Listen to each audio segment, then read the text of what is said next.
मोदी सरकार ने देश की अगली जनगणना में जातिवार गिनती कराने का फैसला किया है। बुधवार को पीएम मोदी की अध्यक्षता में हुए सीसीपीए बैठक में जातिगत जनगणना कराने पर फाइनल मुहर लगी। केंद्रीय सूचना प्रसारण मंत्री अश्विनी वैष्णव ने बैठक में लिए गए फैसले की जानकारी देते हुए कहा कि मोदी सरकार अगली जनगणना के साथ जातीय आधार पर भी लोगों की गणना की जाएगी।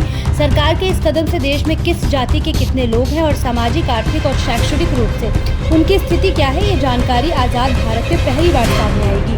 आजादी के बाद भले ही पहली बार देश में जातीय आधार पर गणना होने जा रही है, लेकिन उससे पहले जातीय आधार पर जनगणना होती रही है। देश में आखिरी बार जातिगत जनगणना 1931 में कराई गई थी। इसके बाद से हर 10 साल पर जनगणना होती थी, लेकिन जाति के आधार पर लोगों की गिनती नहीं होती थी। इस तरह से देश में 94 सालों तक जातिगत जनगणना रुकी हुई थी। देश में कांग्रेस और बीजेपी दोनों की सरकारें आई, लेकिन जातीय की गणना नहीं हुई। ऐसे में कर्नाटक, बिहार और तेलंगाना में राज्य सरकारों के द्वारा जातिगत सर्वे कराने के बाद मोदी सरकार ने राष्ट्रीय स्तर पर जातिवार जनगणना के लिए तैयार हुई है। देश या किसी क्षेत्र में रहने वाले लोगों की गणना और उनके बारे में विधिवत रूप से सूचना प्राप्त करना जनगणना कहलाती है। भारत में हर 10 साल में एक बार जनगणना की जाती है। आजादी से पहले साल 1853 में नॉर्थ वेस्टर्न प्रोविंसेज में अंग्रेजों ने पहली बार जनगणना कराई थी, लेकिन देश भर में 1872 में जनगणना कराई गई। इसके बाद ही अंग्रेजों ने जातिवार गणना के बारे में विचार विमर्श किया। तब के जनगणना प्रशासक रहे H.H. रिजले की अगुवाई में फोकस किया गया कि पहले यह तय हो कि किस जाति का माना जाए। रिजले ने वर्ण व्यवस्था और पेशे के आधार पर अलग अलग जाति समूह बनाए, जिनमें कई जातियों को शामिल कर लिया। अंग्रेजों ने 1881 भारत में पहली बार जातिगत जनगणना कराई गई।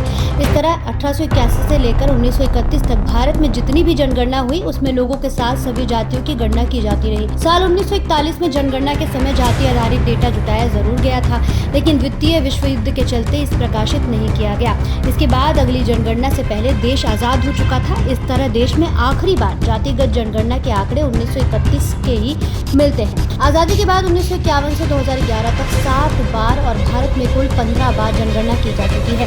जनगणना में अल्पसंख्यक, अनुसूचित जाति और अनुसूचित जनजाति की गणना की जाती है, लेकिन अन्य दूसरी जातियों की गिनती नहीं होती। जातिगत जनगणना का अर्थ है भारत की जनसंख्या का जातिवार गणना, यानी जनगणना के दौरान जाति आधार पर सभी लोगों की गिनती की जाए। इससे देश में कौन सी जाति के कितने लोग रहे हैं, उनकी शैक्षणिक, सामाजिक और आर्थिक स्थिति की जानकारी का आंकड़ा जुटाया जाता है। आजादी के बाद से देश में सिर्फ जनगणना कराने की प्रक्रिया रही है, लेकिन जाति आधार पर लोगों की गणना नहीं की जाती रही है। 1941 की जनगणना जाति आधारित हुई थी, लेकिन द्वितीय विश्व युद्ध के चलते इसके आंकड़े प्रकाशित नहीं किए गए थे। हालांकि 1941 की जनगणना में मुस्लिम लीग के मुस्लिम समुदाय से अपनी अपनी जाति को लिखवाने के बजाय इस्लाम धर्म लिखवाने पर जोर दिया था। इसी तरह से हिंदू महासभा ने हिंदुओं से जाति की बजाय हिंदू धर्म लिखवाने की बात कही थी। इसके चलते ही मामला अटक गया था और जातिगत जनगणना के आंकड़े देश के सामने नहीं आ सके थे। 1947 में आजादी के साथ ही देश 2 हिस्सों में धार्मिक आधार पर बंट चुका था। ऐसे में सामाजिक तौर देश में किसी का बंटवारा ना हो सके, इसके लिए अंग्रेजों की जनगणना नीति में बदलाव कर दिया गया। विधानसभा की बैठक में भी जातिगत जनगणना का सभी ने विरोध किया था। 1950 में संविधान लागू होने के बाद देश में पहली बार 1951 में जनगणना हुई, जिसमें अल्पसंख्यक SC/ST के लोगों के आंकड़े जुटाए गए। जातियों की गिनती की मांग को कांग्रेस ने उस समय ब्रिटिश सरकार का समाज तोड़ने का षड्यंत्र करार करते हुए ठुकरा दिया था।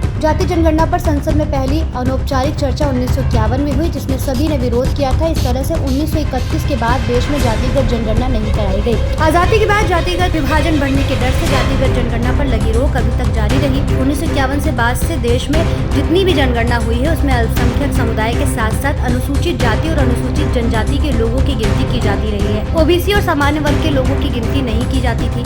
हालांकि साल 2011 में कांग्रेस की अगुवाई वाली UPA सरकार ने पूरे देश में कास्ट सेंसस के लिए कदम उठाया था। तब सोशियो इकोनॉमिक कास्ट सेंसस कराया गया, लेकिन केंद्र में सरकार बदल जाने के चलते उसके आंकड़े जारी नहीं हुए थे। अब मोदी सरकार ने अगली जनगणना में जातिवार गिनती कराने का फैसला किया है। इस तरह से देश में किस जाति के कितने लोग देश में हैं, यह जानकारी आजाद भारत में पहली बार सामने आएगी, क्योंकि इस तरह की आखिरी गणना आजादी से पहले 1931 में कराई गई थी। केंद्र की मोदी सरकार जातिगत जनगणना कराने के पक्ष में नहीं थी। कांग्रेस की अगुवाई वाली UPA सरकार ने जनगणना के साथ ही जाति सर्वे कराया, लेकिन केंद्र में सरकार के बदल जाने के चलते आंकड़े जारी नहीं हुए। मोदी सरकार ने जून 2014 में लोकसभा को बताया था कि SECC का काम पूरा होने में और 3 महीने लगेंगे। 2018 में मोदी सरकार ने लोकसभा को बताया कि कास्ट डेटा की प्रोसेसिंग में कुछ गलतियों का पता चला है। साल 2021 में मोदी सरकार ने सुप्रीम कोर्ट में एक हलफनामा दिया और कहा कि SC/ST के सिवा बाकी लोगों के बीच कास्ट सेंसस कराना प्रशासनिक रूप से बेहद मुश्किल और जटिल है। इसके बाद केंद्रीय गृह राज्य मंत्री नित्यानंद राय ने लोकसभा में 20 जुलाई 2021 को जवाब देते हुए कहा था कि फिलहाल केंद्र सरकार की अनुसूचित जाति और जनजाति के अलावा किसी और जाति की गणना कराने के लिए तैयार नहीं है। बीजेपी जातिगत जनगणना की मांग को नकारती रही है और उसे देश को लेकिन विपक्षी दलों के प्रेशर, पॉलिटिक्स और मौजूदा सियासी माहौल को देखते हुए संघ और बीजेपी को अपना स्टैंड बदलना पड़ा। इस तरह से सरकार तैयार थी। कांग्रेस सत्ता से बाहर होने के बाद और अपनी खिसकते जनाधार को जोड़ने के लिए जातिगत जनगणना को सियासी मुद्दा बनाना शुरू किया। यूपीए सरकार के दौरान कराए गए कास्ट सेंसस के आंकड़े को सार्वजनिक कराने की मांग उठानी शुरू की। कांग्रेस से लेकर सपा, बसपा, आरजेडी, डीएमके और भाकपा तक जातीय जनगणना का समर्थन कर दिया। कुछ समय बाद कांग्रेस नेता राहुल गांधी ने इसे अपने राजनीतिक अभियान का बड़ा मुद्दा बना दिया। राहुल गांधी इस मुद्दे को लेकर मोदी सरकार और बीजेपी को दलित, ओबीसी विरोधी कटघरे में खड़े करते नजर आते हैं। ऐसे में सपा प्रमुख अखिलेश यादव भी जातिगत जनगणना को लेकर मुखर नजर आने लगे। संविधान के अनुच्छेद 246 के अनुसार जनगणना का मामला केंद्र सरकार का है, लेकिन बिहार से लेकर कर्नाटक और तेलंगाना जैसे राज्यों ने अपने अपने राज्यों में जातिगत जनगणना कराकर उसके आंकड़े सार्वजनिक कर दिए। राज्य सरकारें संवैधानिक रूप से ये जातिगत जनगणना नहीं करा सकते थे, लिहाजा इन्होंने इसे कास्ट सर्वे का नाम दिया। बिहार की नीतीश सरकार ने 2023 में जातिगत सर्वे कराया। इस तरह तेलंगाना में भी कांग्रेस सरकार ने 2023 में सामाजिक, आर्थिक एवं जातिगत सर्वे कराया। ऐसे ही कर्नाटक में सिद्धारमैया सरकार ने 2015 में कास्ट सर्वे कराया था। कांग्रेस ने अपने शासित राज्य कर्नाटक और तेलंगाना में जातिगत जनगणना कराकर मोदी सरकार पर दबाव बनाने का काम किया। राष्ट्रीय स्वयंसेवक संघ ने मौजूदा स्थिति को देखते हुए जातिवार जनगणना कराने पर अपनी सहमति के संकेत दिए थे। इसके बाद से ये माने जाने लगा था कि देर सबेर मोदी सरकार रजामंद हो जाएगी। बिहार के सियासी मिजाज को भांपते हुए मोदी सरकार ने जातिगत जनगणना कराने के मुद्दे को कैबिनेट से मंजूरी दे दी। इस तरह से 1931 के बाद देश में पहली बार राष्ट्रीय जनगणना के साथ लोगों को जातिवार गिनती होगी, लेकिन कब तक होगी इसकी तारीख अभी तय नहीं हुई है।